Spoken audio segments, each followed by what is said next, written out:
Ceasefire talks between the United States, Ukraine, and top European officials were widely anticipated as a possible turning point in the prolonged Russia-Ukraine conflict. The high-stakes summit, scheduled for Wednesday in London, was expected to lay the groundwork for a diplomatic breakthrough. But those hopes were rattled when U.S. Secretary of State Marco Rubio unexpectedly pulled out at the last minute, casting doubt on Washington's strategic priorities. Rubio's abrupt cancellation sparked speculation among international analysts and political insiders, who questioned whether internal divisions within the U.S. administration or shifting geopolitical calculations played a role. The decision raised concerns about the credibility and cohesion of the American approach to peace in Eastern Europe, especially at such a crucial stage in the conflict. In Rubio's absence, the Biden administration appointed retired Lieutenant General Keith Kellogg as the U.S. representative for the talks. Kellogg, currently serving as the U.S. Special Envoy for both Ukraine and Russia, is a seasoned military figure with deep experience in defense diplomacy. However, his recent lack of visibility in several key rounds of previous peace negotiations has prompted questions about the extent of his current influence within the administration's foreign policy apparatus. Observers note that this substitution may signal a downgrading of U.S. involvement, or, at the very least, a shift in tone. Representing Ukraine at the summit are high-ranking officials including Presidential Chief of Staff Andriy Yermak, Foreign Minister Andriy Sybiha, and Defense Minister Rustem Umerov. These leaders are engaging in closed-door sessions with European national security advisors and senior U.S. delegates in an effort to explore realistic paths to de-escalation, a potential ceasefire, and eventual peace. Sources indicate that the Ukrainian side is entering the talks with a firm stance on territorial integrity and long-term sovereignty.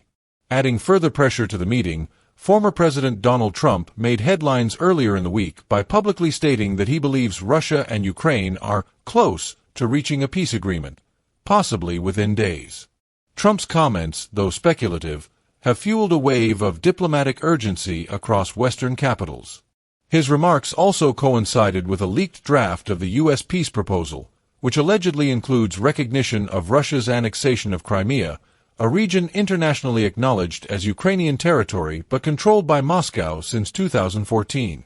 With the war now entering its fourth year, the stakes for these London negotiations could not be higher. The outcome, or even the optics, of this round of talks may influence not only the direction of U.S.-Ukraine relations but also the broader global perception of NATO's resolve, the EU's unity, and the West's ability to forge a sustainable path toward ending one of the most destabilizing conflicts of the 21st century.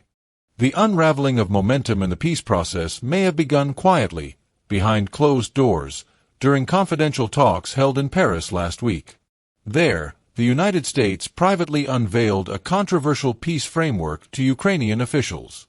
Intended to jumpstart a formal ceasefire process, the proposal has instead triggered confusion, frustration, and strong resistance from Kyiv and several key allies. Leaked details of the framework paint a picture of a U.S.-led effort to fast-track an end to hostilities, but at a steep diplomatic and territorial cost. According to insider sources cited by Axios, the draft plan proposes that Ukraine recognize Russia's de facto control over the occupied territories of Luhansk, Donetsk, Kherson, and Zaporizhia, regions in eastern and southern Ukraine currently under partial or full Russian military occupation. This represents a red line for President Volodymyr Zelensky, who has consistently stated that any peace deal must restore Ukraine's pre-2014 borders. The proposal appears to reflect a growing impatience in Washington and some European capitals over the war's mounting costs, global energy instability, and fears of prolonged military escalation. However, critics argue that the suggested framework significantly favors Russian interests and undermines Ukrainian sovereignty.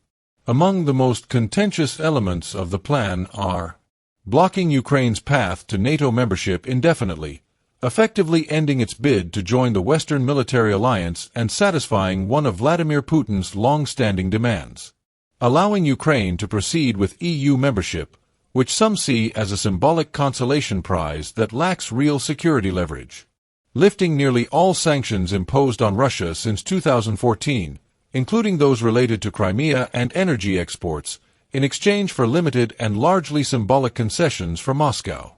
encouraging renewed U.S.-Russia cooperation in strategic sectors, particularly in energy, infrastructure, and aerospace technology, areas once frozen under sanction regimes. In exchange for these concessions, the U.S. has offered Ukraine a robust security guarantee that would supposedly deter future Russian aggression.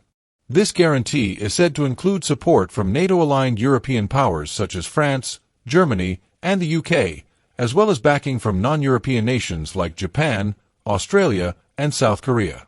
However, the exact nature of these guarantees, whether they include rapid military assistance, defense treaties, or simply financial and intelligence support, remains vague.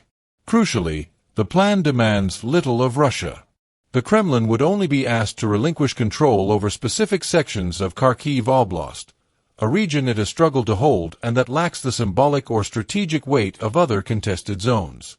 Many Ukrainian officials view this as an empty gesture, designed to give the illusion of Russian compromise without altering the war's reality on the ground. Diplomatic observers have also pointed out that the plan's lopsided nature risks sending the wrong signal to Moscow, that territorial aggression can ultimately be rewarded with legitimacy and normalized relations. Some warn that such a precedent could embolden future land grabs, not only in Ukraine, but in other regions where authoritarian powers eye territorial expansion. In summary, what went wrong was not simply a tactical misstep, but a fundamental misalignment of values and vision. While the U.S. and its allies may be looking for an off-ramp to end the war, Ukraine sees the proposal as a path toward surrender, one that threatens its independence, regional stability, and the very foundations of international law. What the U.S. hoped would be a pivotal moment of diplomatic progress quickly turned into a stark reminder of just how wide the divide remains between Washington's proposed roadmap and Kiev's core principles. American officials had anticipated an initial Ukrainian response to the controversial peace framework during the high-stakes London summit. But if there was any hope of quiet negotiation, it was swiftly extinguished by a firm and unambiguous message from President Volodymyr Zelensky. Earlier this week, during a press conference in Kiev, Zelensky delivered a forceful rejection of any deal that legitimizes Russia's territorial gains, especially in Crimea. His words left little room for reinterpretation. "There's nothing to discuss," Zelensky declared. "This is our land. It belongs to the people of Ukraine. Any recognition of Crimea as Russian violates our constitution and betrays every Ukrainian who has fought and died for our sovereignty." The Ukrainian president reiterated that Crimea, illegally annexed by Russia in 2014, remains a non-negotiable issue, a foundational pillar of Ukraine's national identity and legal framework. Any compromise, he suggested, would not only weaken Ukraine's position but erode the principles of international law itself. Yet, Zelensky did leave one door ajar. While outright territorial concessions are off the table, Ukraine is not opposed to talks, but only under a very specific and uncompromising condition. Russia must immediately and unconditionally halt all military aggression before any form of dialogue can begin. For Zelensky and his government, peace cannot be negotiated at gunpoint. What comes next? In London, where diplomats gathered with hopes of renewed momentum, Ukraine's top officials echoed their president's message with unity and resolve. Andriy Yermak, head of the Ukrainian presidential office and a key architect of Kiev's international outreach, addressed reporters and allies with measured optimism, reiterating Ukraine's readiness to pursue peace, but not at the cost of justice. "Despite the odds, we are committed to peace," Yermak wrote on social media, reinforcing Ukraine's insistence on a complete and verifiable ceasefire as the essential first step before any broader negotiations could occur. Ukraine's Deputy Prime Minister, Yulia Sviridenko, added further clarity, warning that any agreement allowing Russia to pause, regroup, and strike again would be unacceptable. For Kiev, a frozen conflict is just a prelude to the next war. As we meet with our partners today in London, we reaffirm our principled stance. Ukraine is ready to negotiate, but never to surrender, she declared. We seek a sustainable peace, not a pause between invasions. Meanwhile, the Financial Times released a report that stirred both curiosity and skepticism. According to unnamed sources, Russian President Vladimir Putin has privately signaled a willingness to freeze the conflict along existing front lines. In a reported conversation with U.S. Special Envoy to the Middle East, Steve Witkoff, Putin allegedly indicated that Moscow might be prepared to abandon claims to parts of 4 Ukrainian regions that Russian forces have never fully occupied or secured. However, the Kremlin was quick to dismiss the report.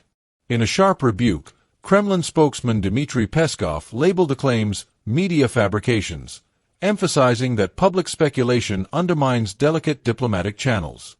Any regulatory proposal loses effectiveness the moment it becomes public, Peskov stated. Confidentiality is essential.